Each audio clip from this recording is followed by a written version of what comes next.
भैया जी सरवा देखा वहां परिवा खड़ा।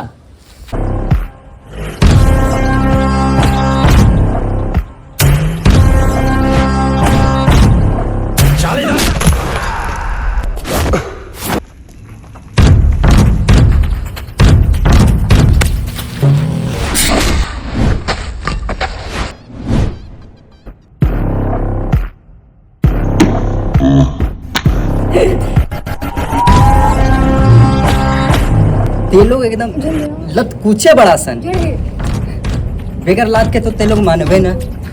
और जब आ गेल बड़ा सन तो आओ तो आनी क्या नानी याद दिलावा।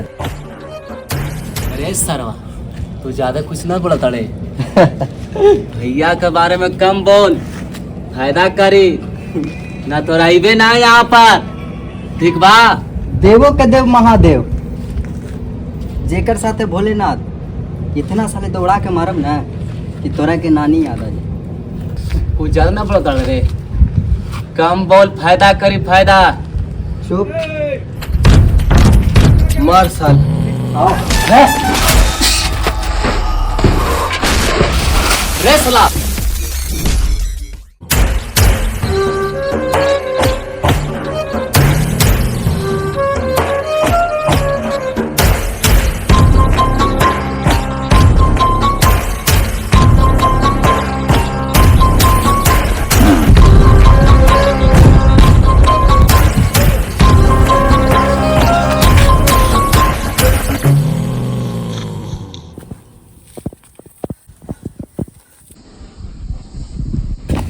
अब पे कहाँ भाग रहे सरवा?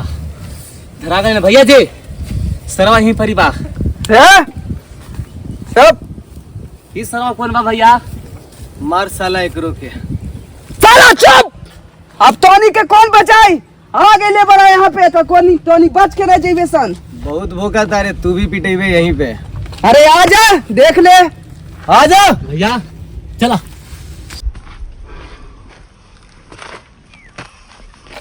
अब तू लाड़ देखा तनी कि तोरा के बचाए।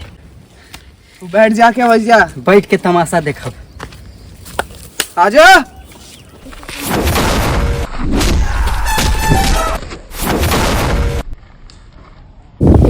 अरे तोनी यहीं रुक, पहले हमरा फरियावे दे।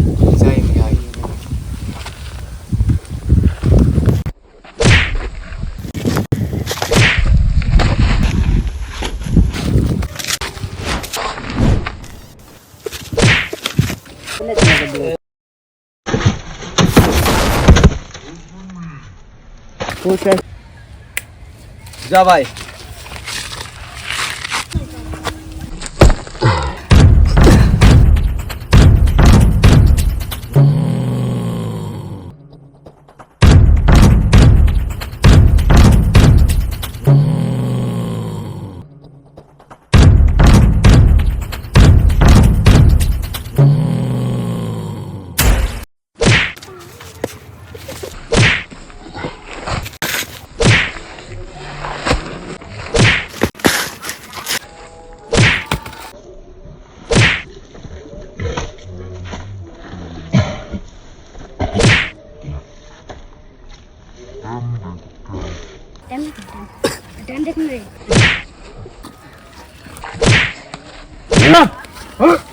Run!